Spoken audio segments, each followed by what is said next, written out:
A Million Ways to Die in the West has got to be the most disappointing movie I've seen this year. Oh man, I was really disappointed. Here's the problem. If you watched any trailer, especially the Red Band trailers, you will get almost all the best jokes from the movie. These trailers did nothing but injustice to the movie. If you laugh at these trailers, then you will enjoy the movie to an extent, but you are begging for something new, something awesome. But no, this movie barely delivered. It is 2 hours long. 30 minutes way too long. And yeah, it should have cut 30 minutes. But at the same time, I'm like, there were some scenes that were shown in the trailers that are funny, but they're not in the movie. And there are some scenes that were shown in commercials just a couple days before the movie was released, but you don't even see that in the movie either. So what the heck is going on with that? Which means I think that everything's going to be shown in an unrated director's cut in the end. I have to say, I do have to give Seth MacFarlane credit for producing this, writing this,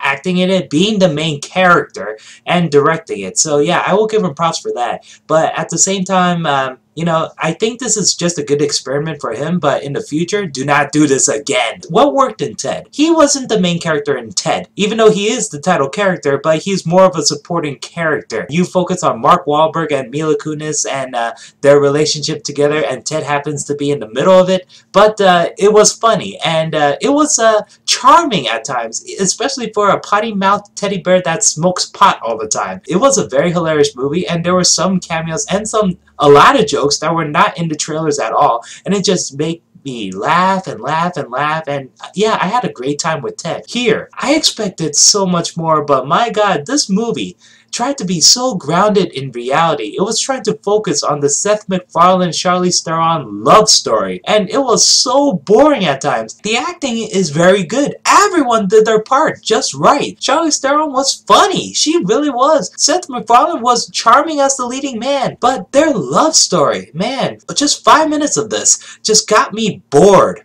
I'm like, come on, get along with it, move along. But no, it just stayed with that. The thing is that people say this is like a Western-style Family Guy. Heck no, it isn't. I actually wish it's like Family Guy. There is a lot of random humor, but the thing is, this title is called A Million Ways to Die in the West. I think about only 10 people died max. So I didn't even get the carnage and gore and outrageous humor that I wanted. This movie is kind of grounded in reality, even though there is a dream sequence, but that's how far out it could get. And this dream sequence was really unnecessary. I barely laughed in this. Hell, I saw some very disturbing imagery. There's one part where it almost gave me nightmares. Ugh. And then I never thought I'd get to see sheep penis a lot. Yeah, this movie shows a lot of sheep penises, sheep vaginas, and a lot of poo and pee jokes. I don't even know what the hell's up with that. I mean, sure, sometimes I could laugh at shit and pee jokes and fart jokes, but here, there's a bit too much of it. It is ruined because some of the fart and pee jokes are pretty good in the trailer, but here you're like, I already saw in the trailer, it's really not that funny. And Seth MacFarlane is pretty boring in this because he's not doing any funny voices, he's just being himself, I guess. But the problem is that he just says a lot of random jokes and a lot of them don't work. There's this one joke where he said that Amanda Seyfried had a hairy pussy and then he walks off. Then he comes back saying that, oh, no, I didn't mean that Amanda Seyfried has a hairy pussy. I mean that she has a pussy full of hair because of Neil Patrick Harris's mustache. And yeah, that's what I'm trying to say. And yeah. And the only reason that got me a chuckle at the end is because of the reaction of one guy in the crowd saying, oh, I get it. I guess that's the point of the joke, but at the same time, this humor went on for too long. Yeah, the jokes went on for so long. There's this section where Seth MacFarlane was explaining about how much he hates the West. And yes, there's a funny part of that there's the mayor of the town, and he's been lying dead right outside the bar for 3 days straight. And then Seth MacFarlane was explaining this to people, and then the wolves carried him along. Yes, I chuckled at that, but he continued the joke inside the bar, and he kept on going and going and going. And then after that, he got drunk, and then he was drinking on a horse and all that stuff. And I'm like, this seemed very lazy of Seth MacFarlane. I'm actually disappointed. I do like a lot of Family Guy episodes, but here I'm like, really?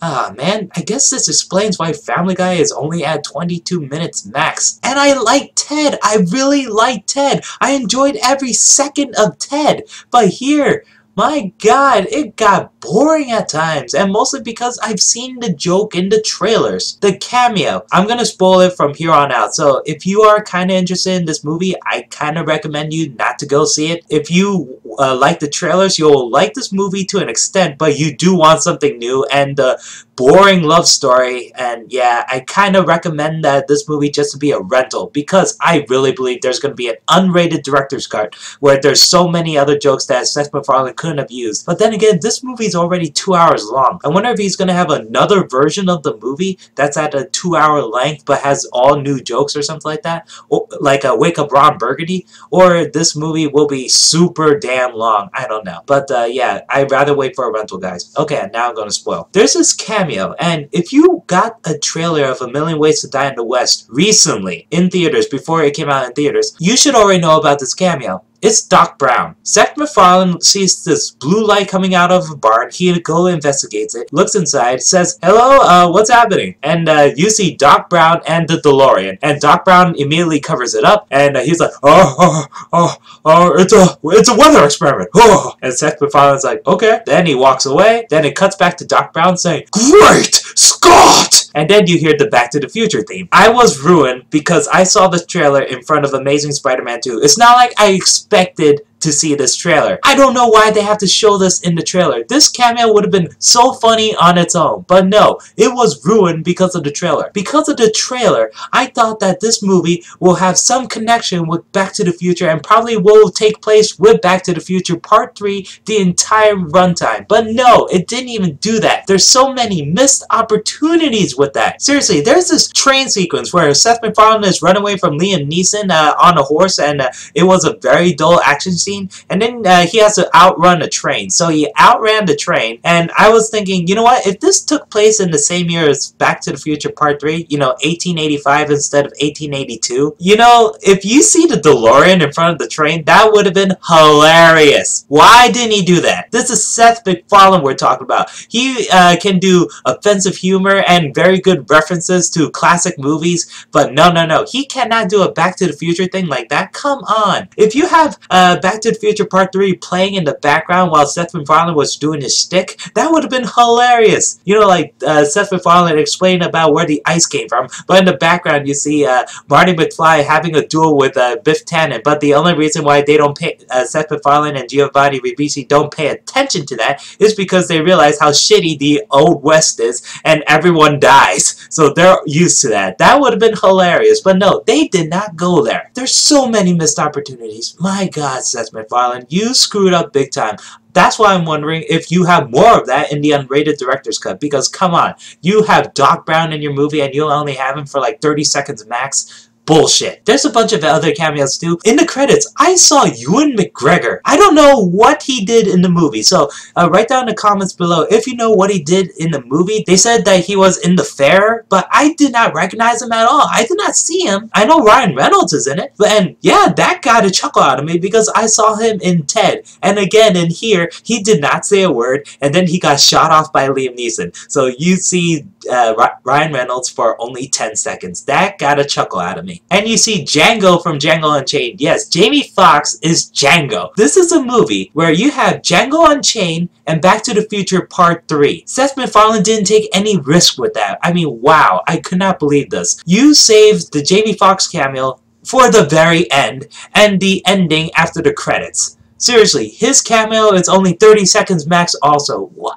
Come on, man. We had the awesome Sam Jones cameo from Ted, and that was long and glorious. But here, you have Doc Brown, and yeah, Mr. Belding. The Mr. Belding part, I couldn't believe how fat he was. But seriously, you saw the scene in the trailer. He's the guy who was talking about some miracle cure, and then he got killed by a bull. Yeah, that was Mr. Belding, people. I couldn't believe that. Here, you have Jamie Foxx as Django, who shoots a guy running one of the games, and then in the end, he's like, like, fuck this shit. Where the white women at? You know, if that got a chuckle out of you, then that's good. But my god, this movie could have used a whole lot of laughs, but no, he didn't take that many risks. There's too many fart jokes, shit jokes, and all that stuff. Oh my god, the shit jokes. Some of these jokes are extremely disgusting. They're not even funny. They were just unnecessary. There's this one scene where Neil Patrick Harris was having a drinking contest with Charlize Theron, but she slipped something in his drink. So when he drank it, it affected his bowel movement, so he has to go to the toilet a lot. This happened the night before the duel against Seth MacFarlane. So Seth MacFarlane is at the duel. Everyone's wondering where the hell is Neil Patrick Harris, and then he finally shows up, and he's still feeling the effects. So when he's about to duel Seth MacFarlane,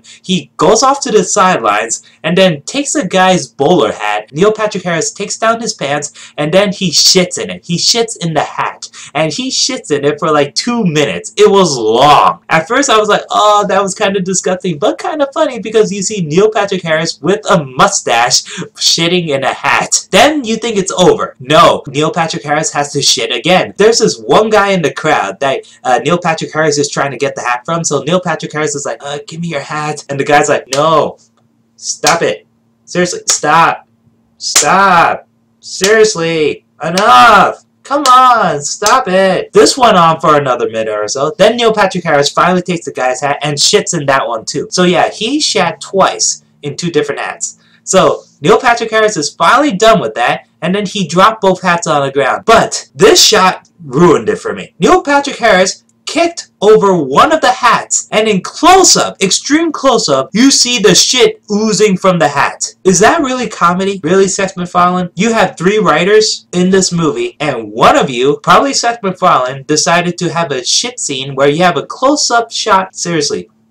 Ugh, that was disgusting. Instead of Seth MacFarlane being in the leading role, I actually wanted Giovanni Ribisi because his story was a lot more interesting than Seth MacFarlane's. Giovanni Ribisi has a girlfriend who's played by Sarah Silverman, and she's a prostitute. And you think that would be funny on its own. No, no, no. Giovanni Ribisi is a virgin. He never had sex before, and he never had sex with Sarah Silverman. So you're wondering, why didn't he have sex with her yet? Especially that she's a prostitute. Turns out, they're both Christians. And because of this, Sarah Silverman didn't want to have sex with Giovanni Ribisi until they get married. And Giovanni Ribisi is okay with that. He's okay with that. He didn't argue about it. So everyone's wondering, how the hell did this couple stay together? How's he able to handle Sarah Silverman being a prostitute? Everyone is confused. Lois makes a cameo in this movie, and she's asking Giovanni Ribisi, are you okay with your girlfriend having sex with 10 to 15 men per day? And he's like, yeah, sure, it brings money to the table. I mean, I'm trying to make money on my own, but she brings out more money, and I'm okay with that. I mean, we both love each other. And she's like, alright. She told Sarah Silverman that Sarah Silverman has a anal appointment, and Giovanni Ribisi is like, oh, I'm taking her out on a date. What time would it be okay to bring her back? And Lois is like, it's not like a doctor's appointment. You don't write up a schedule just to have a dick in your ass. And Giovanni Ribisi is like, okay, so 5:30, right? Is 5:30 okay? And Lois is like, whatever. Okay, we'll see you at 5:30. And Lois is like, my god, that's fucked up. This couple is kind of adorable, even though that story is so far out. Because Giovanni Ribisi was waiting for Sarah Silverman to finish fucking a guy. And then she finally finishes, and then they have dinner. And then they were having a very awesome conversation about Giovanni Ribisi really wanting to have sex because he's just thought about it a lot. When Sarah Silverman turns her head, turns out there's a shitload of cum on the side of her face. And Giovanni Ribisi is like, oh, let me get that for you. So he uses his lucky handkerchief and cleans it off. And I was like, you know what? This whole movie should have been more about them. Seriously, Giovanni Ribisi is actually more charming than Seth MacFarlane in his own movie. Honestly, Liam Neeson is only in this movie for 5 minutes. And I don't even know why they have to spoil him for the trailers, because it could have been a very funny cameo, but no. Someone thinks it's very important to show him in the trailers. I mean, the trailers show his entire runtime, actually. I don't even know what's the point of that. Because you see him in the beginning for like a couple minutes, and then you see him at the end for a couple minutes. That's it. It really wasn't that funny. The only reason you're laughing is because that Liam Neeson is in a comedy. That's why you're only laughing. You're laughing at his reactions toward everyone else, but he doesn't do anything funny. There was one funny joke involving him, but it's not what you think. He and Charlize Theron are husband and wife, and he's mad at her for kissing Seth MacFarlane, so he's about to have sex with her, and then she knocks him on the head with a rock, and because he was in the process of taking off his pants, he didn't go all the way, so when he got knocked down, you see his ass.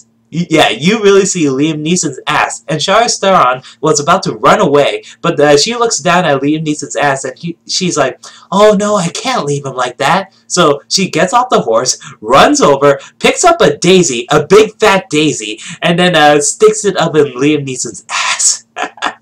That was hilarious. And later on, when Liam Neeson finally catches up with Charlize Theron, he holds the same daisy, but for some reason, I guess the daisy wilted or something like that, but it looks like it was covered in shit, and Liam Neeson is holding it. So yeah, there was this very disturbing imagery of Liam Neeson being a condor with gigantic balls. Yeah, it was CGI, but still, it was weird seeing Liam Neeson's face inside of a condor's mouth, and the condor has big, gigantic balls. This was in the dream sequence, if you're wondering. And yes, in the same dream sequence, you see very tall sheep, and the voice is from Patrick Stewart. And then you get this musical segment with Neil Patrick Harris as a talking sheep with a mustache, singing and dancing with 5 other sheep, and then they piss in front of you, and if this movie was in 3D, this would have been very disturbing. And yes, you see sheep penises. What's up with the freaking sheep penises?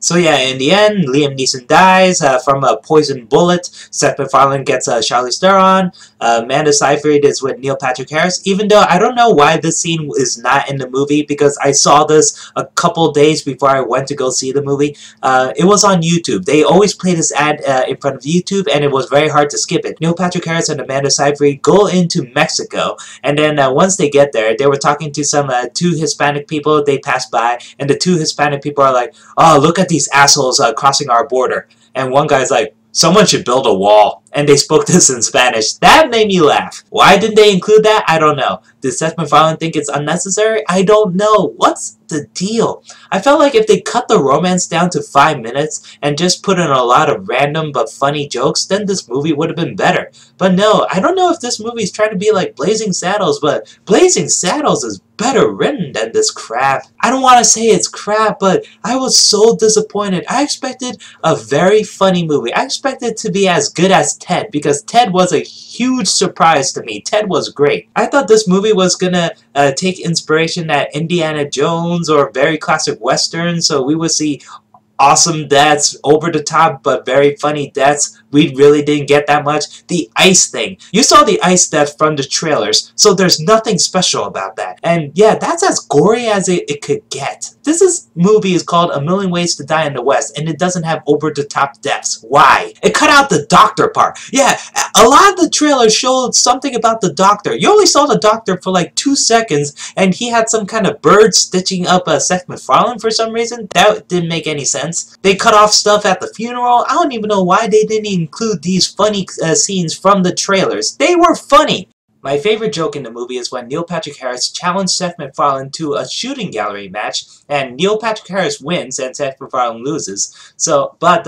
Charlize Theron is like, you know what? If Charlize Theron wins, then Neil Patrick Harris owes her $1. So in this time period, $1 is very, very valuable. So everyone in the crowd's like, $1? I have never seen $1. Show us the fucking dollar! Yeah, the crowd made me laugh. I really like the crowd.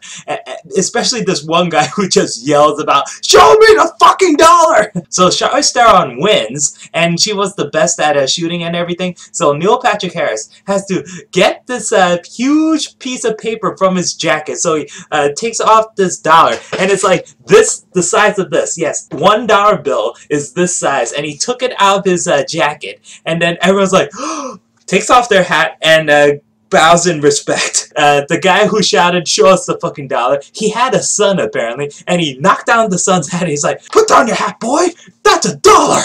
That's a motherfucking dollar! That was my most favorite joke in the movie, and it really got me laughing because of the reaction of that one guy. Show me the fucking dollar. And this is Seth MacFarlane we're talking about. The guy who made Family Guy. You know the chicken fight? The awesome chicken fights? I expected awesome duel between Liam Neeson and Seth MacFarlane, and he goes balls to the walls, insane. Probably like Blazing Saddles when they broke the fourth wall and all that stuff. You know, do something clever, Seth MacFarlane. You have so many awesome things about the chicken fights, and I expected an awesome gunfight, but no, the gunfights are bland as hell. It's not even a fight. It's barely a duel. Seth MacFarlane couldn't even shoot for crap, but I guess it makes sense because his character's not supposed to be that good at shooting, so he has to take the coward's way out. But come on, it could have been so hilarious. You know, like Seth MacFarlane all of a sudden being like Rambo, taking a Gatling gun and shooting at Liam Neeson or something like that. You know, go insane. But the problem is that this movie tries to be grounded in reality, and that just hurt it. It really hurt it. It should have been insane. It should have been over the top. I mean, come on. Last year we had This Is the End, and that was a great comedy. Yeah, I'm really disappointed, guys. So yeah, if you're interested in this movie, I suggest wait until it comes out on DVD and rent it. There's probably going to be an unrated director's cut, so yeah, do not go see this in theaters. I'm sorry. So write down in the comments below if you already seen this movie. Did you like it? Did you hate it? And if you haven't seen the movie yet, are you excited for this? Or are you disappointed by what I've told you? Let me know. So guys, thank you for watching, and until next time, see you later.